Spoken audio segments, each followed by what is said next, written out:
بسم اللہ الرحمن الرحیم۔ شروع اللہ کا نام لے کر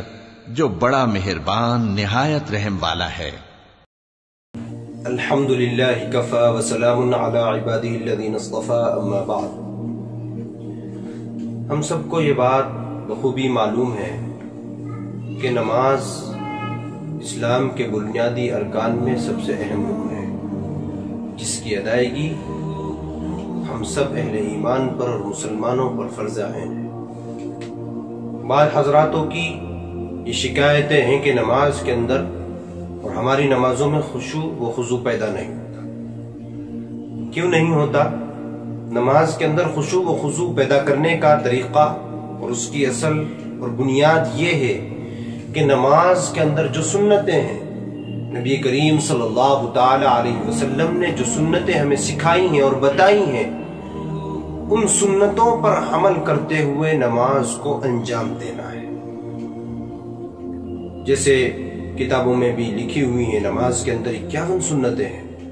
ان سنتوں پر عمل کرتے ہوئے نماز کو پڑھیں تو انشاءاللہ نماز کے اندر الگ نورانیت اور ایک الگ ہی لطف اور مزہ آئے۔ دوسری بات یہ ہے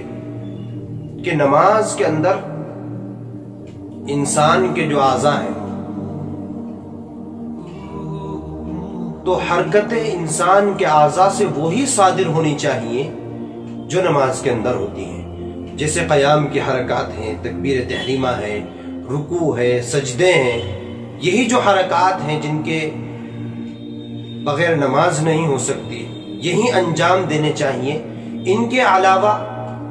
نماز سے باہر کی جو حرکتیں ہیں، جو حیتیں ہیں، وہ بالکل انجام نہ دی جائیں۔ جیسے اللہ تبارک و تعالی نے قرآن مقدس میں بھی ارشاد فرمایا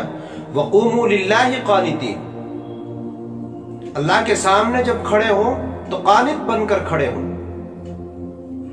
اور قانت کے معنی فقہا نے یہی لکھے ہیں، یعنی حرکت نہ پیدا ہو۔ جیسے آج کل عام رواج ہے، نمازوں کے اندر بلا وجہ کھانس دیتے ہیں، بلا وجہ کھجلا دیتے ہیں یا ہاتھوں کو ہلاتے ہیں، یہ غیر ضروری عمل ہے، اس کی کوئی گنجائش نہیں ہے۔ اور دوسرے یہ ہے کہ نماز کے اندر جو خشوع و خضوع پیدا ہوتا ہے، اس کی ابتدا ہم جب وضو کرتے ہیں اسی سے ہو جاتی ہے۔ وضو کو جب ہم کریں گے تو وضو سنت کے مطابق کریں، جو طریقہ نبی نے بتایا ہے، سکھایا ہے، اس کے مطابق وضو کیا جائے، ہر عضو کو 3 مرتبہ دھویا جائے، اور اس بات کا خاص خیال رکھا جائے اور ہمارے دل و دماغ میں یہ بات ہونی چاہیے کہ اللہ نے ہر عضو کے دھونے پر جو اجر بتایا ہے اور جس اجر کا وعدہ لیا ہے، یقیناً ہم یہ جو عضو دھو رہے ہیں، ہاتھ دھو رہے ہیں، چہرہ دھو رہے ہیں، پیر دھو رہے ہیں، اللہ تبارک و تعالیٰ کی طرف سے ہمیں یہ اجر ضرور ملے گا۔ جیسا کہ نبی کریم صلی اللہ تعالیٰ علیہ وسلم کی حدیث شریف میں ہے کہ آپ نے فرمایا کہ انسان جب وضو کرتا ہے اور جو وضو کے درمیان جو عضو دھوتا ہے تو اس عضو سے جو گناہ انسان نے کیے ہوں گے وہ وضو کی برکات سے وہ دھل جاتے ہیں اور جھڑ جاتے ہیں۔ انسان ہاتھ دھو رہا ہے وضو کے اندر، چہرہ دھو رہا ہے، ہاتھوں سے جو گناہ کیے ہیں، چہروں سے جو بدنگاہی کی ہیں، اللہ تبارک و تعالی وضو کی برکت سے ان گناہ کو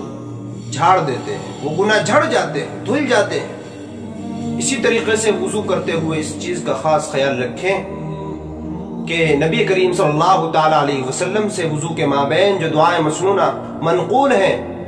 جیسے اللہم اغفر لی ذنبی ووسع لی فی داری وبارک لی فی رزقی، اور نبی کریم صلی اللہ تعالی علیہ وسلم اس کا بھی خوب اہتمام فرمایا کرتے تھے، اشہد ان لا الہ الا اللہ واشہد ان محمد عبدہ ورسولہ۔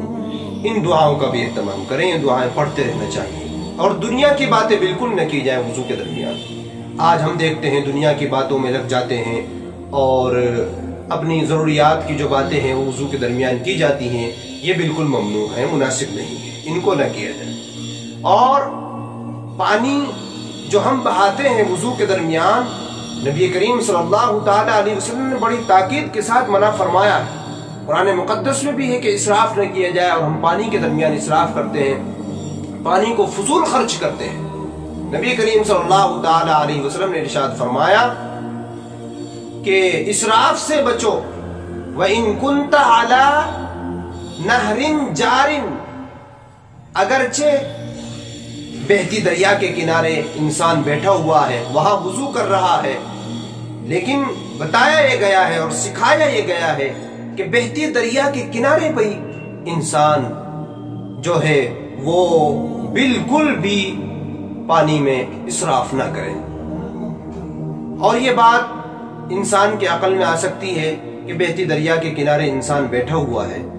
وضو کرے اور وہاں اسراف ہو جائے، ضائع ہو جائے پانی کثرت کے ساتھ، تو کوئی حرج نہیں ہے۔ یہاں یہ بات بتانے مقصود ہے کہ اسراف نہ اللہ کو پسند ہے نہ نبی صلی اللہ علیہ وسلم کو پسند ہے،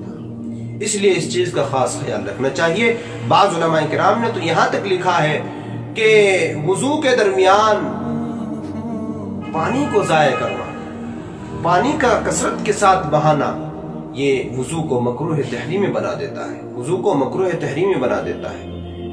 مکروہ تحریمی ہو جاتا ہے ہمارا وضو۔ تو ان چیزوں کا خاص خیال رکھیں۔ نماز کے اندر جو خشوع و خضوع پیدا ہوگا